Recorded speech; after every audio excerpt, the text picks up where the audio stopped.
بسم اللہ الرحمن الرحیم، میں ہوں آمنہ اقبال اور ہمارے ساتھ موجود ہیں سینئر جرنلسٹ عصمت خان، اور ان سے بات کرتے ہیں۔ بہت شکریہ سر آپ کا۔ سر بات کریں تو اگر پی ٹی آئی کا 15 اکتوبر کو جو ہے وہ ڈی چوک پر پھر سے احتجاج کا انہوں نے کال دے دی ہے، تو لگتا ہے کہ احتجاج پھر سے کر پائیں گے، یا پھر سے جو ہے وہ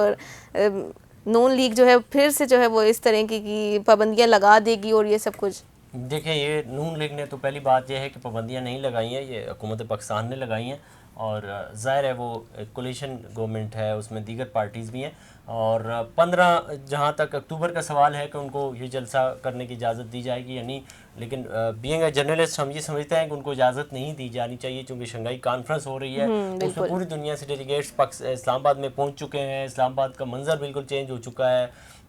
بڑی تزئین و آرائش کی ہے وزیر اعظم پاکستان نے۔ تو میں نہیں سمجھتا ہوں کہ جب آپ کے گھر میں کوئی مہمان آ رہا ہو اور آپ کا پڑوسی شور کر رہا ہو تو آپ اس دن اس کو سمجھانے کی کوشش کرتے ہیں کہ آج نہ کریں، آج ہمارے مہمان آ رہے ہیں، مہربانی کریں۔ حالانکہ وہ مہمان دیکھا جائے تو بینگ اے ہیومن اس کے بھی مہمان ہوتے ہیں، لیکن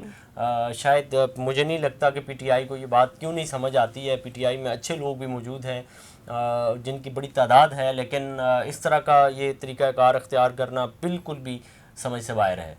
سر آپ کو نہیں لگتا کہ پی ٹی آئی کے پاس اب احتجاج کے علاوہ اور کوئی آپشن ان کے پاس نہیں رہا ہے؟ نہیں، میرے خیال میں ایسا نہیں ہے۔ پی ٹی آئی کے پاس احتجاج کے علاوہ بھی بہت آپشن ہے۔ احتجاج تو بالکل آخر میں ہوتا ہے، اس سے پہلے وہ کورٹ میں آج بھی موجود ہیں، سپریم کورٹ میں ان کے کیسز ہیں، اور اس کے علاوہ الیکشن کمیشن میں ان کے کیسز چل رہے ہیں۔ ان کا موقف سب سے بڑی دلیل یہ ہے کہ بہت بھاری ہے، ان کے ساتھ عوام کی بہت بڑی تعداد ہے، اور وہ اس وقت سب سے بڑا کہ اپوزیشن میں ہے، اور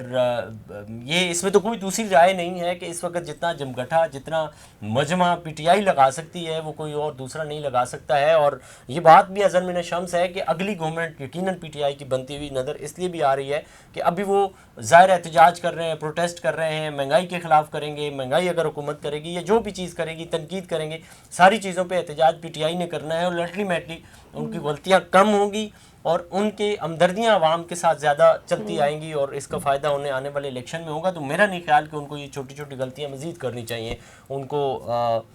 اس طرح کی چیزوں کا خیال رکھنا چاہیے کہ وہ عوام کے دلوں میں اپنی جگہ مزید بنائیں، اور احتجاج ضرور کریں، لیکن احتجاج ہی نہ کریں، اس کے ساتھ دیگر بھی بہت سارے کرنے کے کام ہیں۔ سر منال ریسٹورنٹ گرانے پر سپریم کورٹ کے فیصلے پر اسٹے آرڈر دینے والے جو ہیں وہ سینئر ججز کو جو ہے وہ معطل کر دیا گیا ہے،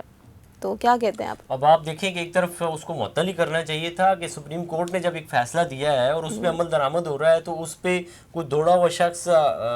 نیچے والی عدالت میں چلا جاتا ہے اور وہاں سے اسٹے آرڈر لے لیتا ہے، تو یہ مضحکہ خیز بات تھی۔ اس کو خود بھی سوچنا چاہیے تھا اس جج کو۔ یہ ایسے ہی ہے جیسے آئی جی نے کہا ہو کہ آپ فلاں جگہ پہ آپریشن کریں اور ایس ایچ او روک رہا ہو اس کو، تو آپ سوچیں کہ ایس ایچ او کی اور آئی جی کی کیا مجال ہو سکتی ہے کہ ایس ایچ او کیسے آئی جی کے احکامات کو روک سکتا ہے، جو لیگل بھی ہے، سارا کچھ ہے، لیکن یہ بالکل اس نے ایسے ہی کیا ہے، تو معطل ہونا تو بنتا ہے ویسے اس کا۔ سر حکومت نے آئی جی اسلام آباد کو نہ ہٹائے تو اگلی بار جو ہے وہ اسے ہٹانے کے لیے آئیں گے، علی امین گنڈاپور کا بیان آیا ہے۔ یہ تو بڑا کی ماری ہے، اس نے اس میں کوئی بڑی بات میرے خیال میں اس نے نہیں کی، کوئی اچھی بات بھی نہیں کی ہے، یہ تو الٹی بات کی اس نے کی ہے، اس پہ کیا تبصرہ کیا جا سکتا ہے۔ سر اور اس کے ساتھ وہ یہ بھی کہہ رہے ہیں کہ جو بانی پی ٹی آئی کے ساتھ منافقت کرے گا اللہ انہیں غرق کرے گا، تو یہ کس اس نے پہ کہا ہے؟ یہ علی امین گنڈاپور نے کہا یہ۔ اب اندازہ کریں، مطلب اس کے دل میں چور ہے تو یہ بات اس لیے کی ہے نا اس نے، ورنہ بہت سارے کارکنان ہیں وہ یہ بات کیوں کریں گے کہ عمران خان کے ساتھ جو غداری کرے گا قوم اس کو معاف نہیں کرے گی یا اس طرح سے، تو جس کے دل میں چور ہوگا وہ ایسے ہی کرے گا، اور اس کے بارے میں اب لوگوں کو پتہ چلتا جا رہا ہے کہ علی امین گنڈاپور جو ہے یہ دوگلا پن ہے اس کا، یہ بات۔ بہت شکریہ سر، آپ نے اپنا اوپینین دیا، اور آج کا ولاگ آپ کو کیسا لگا، اس بارے میں آپ کیسے سوچتے ہیں، اس بارے میں اپنی رائے ضرور دیجیے گا۔ مجھے دیجیے اجازت، اللہ حافظ۔